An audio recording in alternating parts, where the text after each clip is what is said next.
Hey, what's going on there, YouTube? It's SDL0320 representing JVS. I'm back again for another review for Westworld Season 2, Episode 3, Virtu e Fortuna? I don't know what that actually means. But this was actually a pretty good episode from a content standpoint, from a story-driven standpoint. They introduced us to a different world. It's like a India based area. Really interesting. You have this girl. She wants to hunt. It brings element to the tiger that Bernard and Tessa Thompson's character, what they saw wash up on the shore, and they were talking about, like, I've never seen anything like this far away. And it's interesting to watch how, like a cancer essentially, like the different robots, like they've like changed in their perspective about everything. It's not just in Westworld, but it's everywhere. And it's weird because the robots all interact completely differently. Like, it was like you watch like the robots of an India world go and attack her, but yet the Indians that Maeve's character intercepted, they seem kind of docile and submissive, but at the same exact time she can't control them for whatever reason. I don't know if that's something with her mentally or emotionally, I don't really know.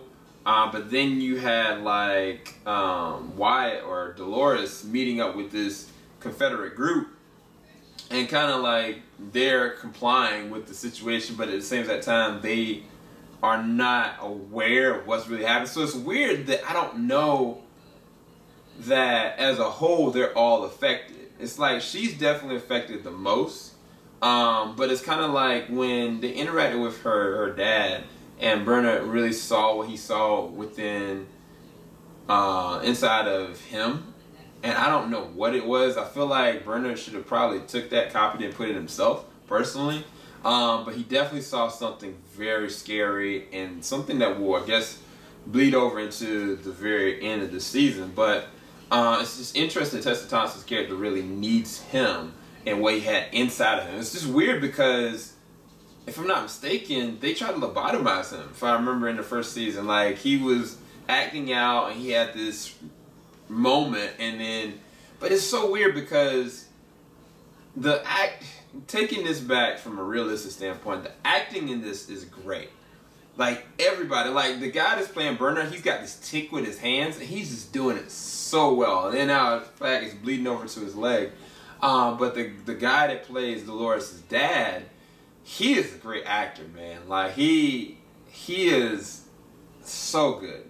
Like, it's not just like he's been lobotomized and he's losing information. Like, he can cognitively think sometimes and remember back what was going on, but then he's been tampered with so much that, like, you can't even recount what he was or who he is. And it's interesting to watch Dolores, a different side of her empathetic, emotional side. So it's like, kind of like Maeve, like, both of them have people that aren't real that they need to resonate with to make them feel connected.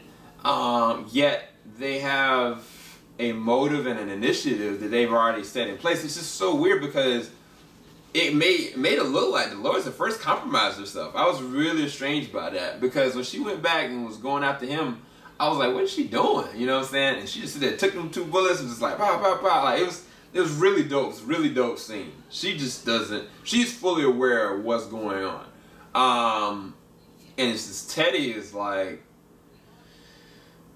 Teddy's failing, man. Like, it's to say that Teddy ain't gonna make the cut. I think what's gonna happen is Bernard is gonna end up working with her directly, and it's gonna be, by the end of it, I feel like what's by the end of this season is that they're gonna make it out. Bernard and her are gonna make it out, and it's gonna make it look like everything that we saw from when she was over there the first time. It's just gonna be interesting to see how this all plays out, because we know for a fact a good number of the robots were just in the water and were dead, but I don't think she was one of them. But I do think Teddy was.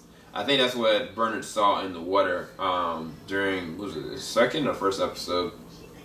But from a story standpoint, it's just a lot to compact, because Maeve intercepted another one of their companions and the 2 other humans, making it really more interesting. But the guy that she's been taken, you find out like what his connection is with the guy that she's in love with, supposedly, that's helping her along, as well as where they are. Now, I said they took place in the beginning in India world and with the girl, but now we're in, I think, the Shogun world, which I've been talking to Alexandria about that, and I think it's going to be really interesting to see what that's going to look like. But we did see a preview of her with the katana in her hand, and it was kind of like a little bit of a spoiler. That's one of the disadvantages of seeing previews. But I don't know. It was a good episode. I don't think it was as good as the first two. I think from a content story standpoint, it definitely stands up. But, I mean, ultimately, it wasn't much that really happened to me. But hopefully y'all enjoyed this review. Keep it locked. JVS, we ain't gonna stop. Peace, guys.